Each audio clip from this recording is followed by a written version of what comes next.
Yo, yo, yo, welcome on into another edition of Michael's Mind, Philly Sports Pod.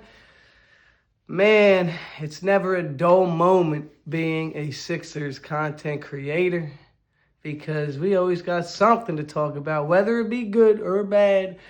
We out here. Let's get right into the video.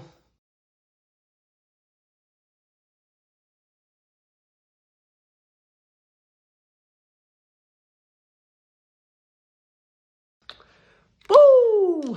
All right, first things first. I don't know if I'm too low or not, so we're just gonna go whoop, whoop, whoop, whoop, whoop, bang! I hope that's like good. I don't know. One take, man. It's hot in here. But listen,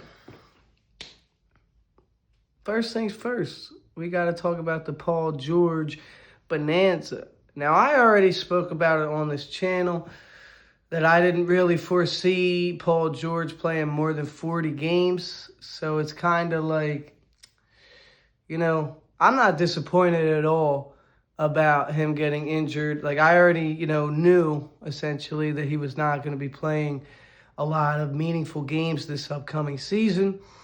Blood was in the water, so to speak. But yeah, so I'm not disappointed at all. In fact, I'm actually excited because it opens up the door, way more minutes for all these guards that we got. And I'm really excited to see Edgecombe's rookie season.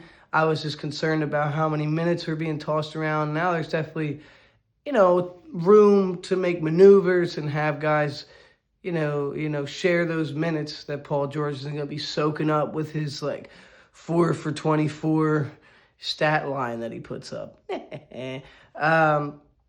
One thing I am mortified by and horrified by, I'm talking scared, man. Nick Nurse and his obsession with the older folks. I want more minutes for the younger folks, but I got a feeling that we're going to be watching some Kyle Lowry and Eric Gordon minutes. No.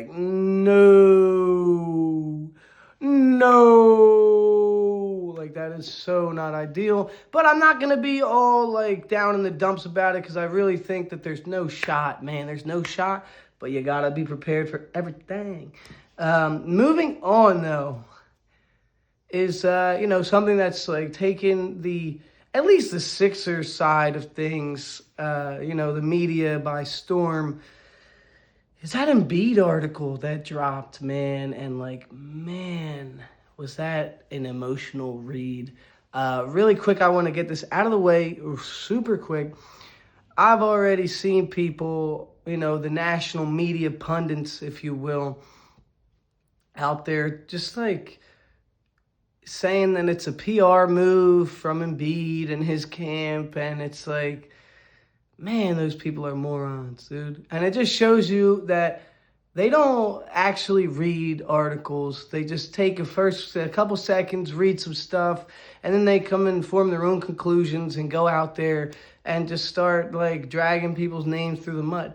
If they actually took the time to read the article, they would have they would have seen that Embiid called them all out and said, this is why I don't really do these sort of things and I don't open up on this level to the media, because everyone's just going to take what I say and run with it and say it's a PR move and this and that. And all those national media pundits who are saying that it's a PR move and anything like that, they just proved them right. And I don't understand it. I can't believe it already. And, it just proves that, that they don't do their due diligence and actually read the article, But enough of that. Let's start getting into the actual nitty gritty, that kind of, the stuff that I pulled from the article, which was definitely an emotional read, as I said. So I believe that Embiid was genuinely opening up to the fans, and he was really just talking about how dysfunctional this Sixers organization is and has been throughout his entire career. And, just like we, the fans, have a right to drag the Sixers through the mud, so to speak, and say, what's going on this management is horrendous, he has the same exact right to, and it speaks way more volumes if your star player is doing that. So A, like, that's not ideal, and B, like, we got to commend Embiid for coming out here and just calling out, from head to toe, the management and the organization itself. Like, I mean, we're talking about pushing him through injury to play. Like, what, man? That's just like, it's inexcusable. Inexcusable from my end. Like, how many times, seriously, like, how many times have we, the fans, called out this slop heap of an organization? And now he is too. And that's the majority of what that article was about, was not only for him to just open up to his side of everything, which we don't get too often, but it's also like, I see it as like hey, like, look at what I've had to deal with my entire career. A mismanaged, dysfunctional organization. But we'll get off of that. So like I said, I want to bring up two specific segments of the article because there's so much in that article. We could talk for an hour about it, but I'm gonna try and keep it quick, keep it real. One, the James Harden debacle. All right, so it's very upsetting to me that James Harden won't even speak to Embiid, and he blames Embiid, who I believe, by the way, that Embiid, within the article, he stated this, that he stays out of the organization, and who they're going to go out and acquire in terms of free agents or the drafting process. I believe it, because maybe if he was a part of it, we would have built a team that's cohesive around Embiid, because my entire time watching, I don't think there's been one team that was properly constructed to maximize Embiid. But you know what? Like I said, James Harden debacle. He wanted them to stay. And like, if you look at the numbers, I'll pull up some of the tweets that guys have been posting of like Embiid averaging 33.1 or whatever points per game, and James Harden leading the league in assists per game. I mean, Embiid said it himself in the article, like, they had an unstoppable pick and roll. And, he like I said, he stated that James Harden does not speak with him because he thinks that Embiid played a role in him having James Harden not be a part of the team anymore, which is just ridiculous. And it's like, come on, James, like, get your head out of the gutter, But yeah, so, it's sad the way that the organization treated and handled the entire Embiid era, because like I was just saying, I don't think they've ever properly constructed a team around him. And like having him play, like I said earlier, when he is just clearly like hobbled and cannot do it and should have time off. And maybe he would have come back as a different animal all these other years instead of rushing him back and everything like that. One of the quotes from Batum saying, like, he was in the locker room and he would see Embiid's knee and his legs, and he was just like, wow, man, I don't know how he could even walk. Like, if you can't walk, you certainly can't play basketball at a high level, So that's just yet again, I've been saying it so much on this channel. Organizational malpractice, man. Malpractice. Like, at the end of the day, Embiid was your pride and joy, our pride and joy. And to just see the way that he was treated throughout his tenure here, it's just, we got to commend Embiid at some point for sticking around and still dealing with this stuff and being so loyal to an organization that was incredibly distrustful and incredibly just like out of hand with the way that they want to deal with their players. And to me, the biggest problem about that is like, who wants to come play for that? You look at that, and now you got Embiid saying, hey, I was one of their, in a sense, he didn't say this, but he's like, he's one of our pride and joys, as I just said. and he's out here talking about how poorly he was treated. Who wants to come there? Who wants to come deal with that? Nobody, man. Nobody. I mean, it's really sad. Which leads me to my next point of, like, I'm very glad that Embiid is, like, finally just going to say, you know what? I'm not rushing back. I'm going to take the time to genuinely heal. And I think that it's a great maneuver. I've been saying this for like the past 2.5 months of the best route to go about this whole thing is to allow Embiid to take the year off, just get healthy, get right, and, and he, and then it allows a nice year of development from guys like Maxey, who still needs to develop. Like, no, hit me in the comments if you disagree, but I mean, come on, man. Like, he's young, he's shown himself in the playoffs, but we need more out of him, and the only way you're going to get that is by developing the guy. And on top of that, too, you want to see how McCain comes back from his injury. Definitely want to develop him. You got VJ Edge coming to develop. Just, like, give all these young guys a chance, which we'll see if Nick Nurse even does that.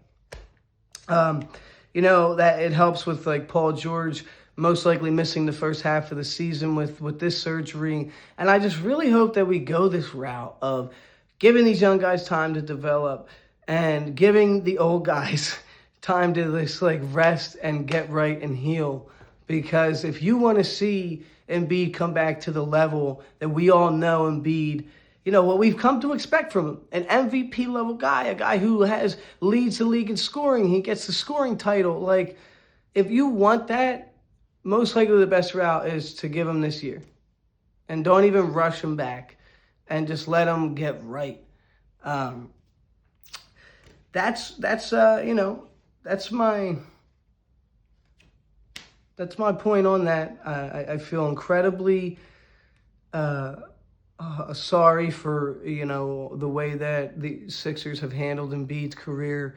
Not just for Embiid, but for us, the fans, because I feel like we've been deprived of a lot of legendary moments, And, like, there's to the side of that where it's like, Embiid could not necessarily stay healthy. But you never know if maybe we had given him a year to actually get right and get healthy before all this happened. Who knows what could have happened? I mean, you never know, but, we also want to just thank Embiid for sticking with us. And we got to commend him for everything that he's been through and continued to play basketball throughout all of that. He's dealt with a lot of stuff. And it's hard to, as the fan, put that into our mind when the guy is making an exorbitant amount of money. And it's just insane how much any of these basketball players are making. But at the end of the day, there's a whole human side of it too, where these guys are humans and they do have emotions and they do have feelings. And Embiid in particular, he really, hides that side of him. And it's sad to see, but I'm glad that he felt comfortable enough to open up and come out with this bombshell of an article. Now, moving on to the second part of the article that I want to pull out and talk about is the whole Snitchgate thing. Embiid spoke about the players' meeting and the rat. We aren't going to, he didn't say who it was. We're not going to speculate who it was, but we know that it was a player who was most likely on an expiring contract this year. Whether they had a player option or a team option, we don't know. All we know is Embiid mentioned the fact that they might be back, which makes me feel like, they were in a point where, it was up for debate. And I don't think it was up for debate because, they might trade the guy who was a rat to make the locker room better, because we know about how dysfunctional the Sixers the organization is.